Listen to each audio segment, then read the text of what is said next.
in utilities, one of the tricky parts in Alberta specifically.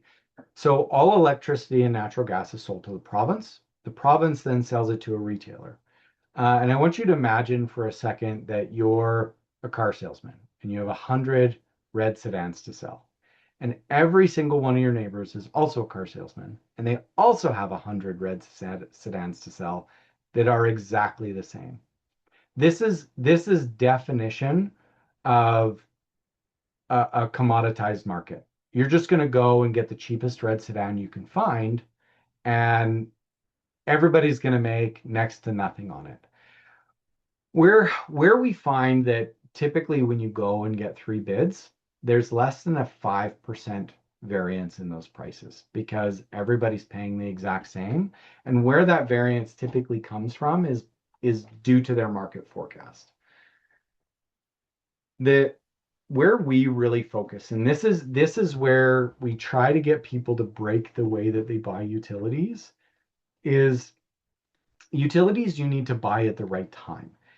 You can actually save up to 80% on your utilities by buying at a better time. And this is the thing, if you're just waiting for contracts to be done, you're just flipping a coin on whether you're going to get a good rate or a bad rate.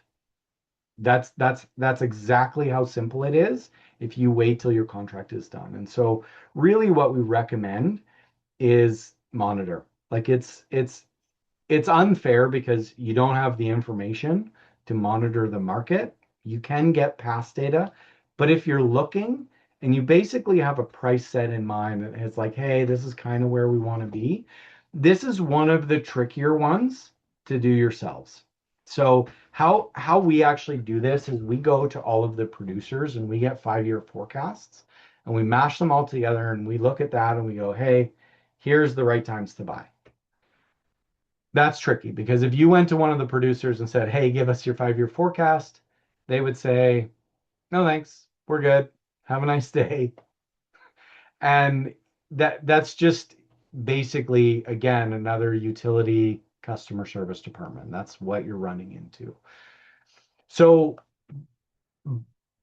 but it does help to watch the market. I mean, the primary places that I would buy if you didn't have any the information that we have, I would target shoulder months. So you're like, we're coming into spring here. This is actually a pretty good time. When you head into winter, just before you get into kind of September, that's a pretty good time to buy. Again, there's still no silver bullet with utilities. Um, but if you're not using us, that's definitely the markets that I would recommend taking a look at.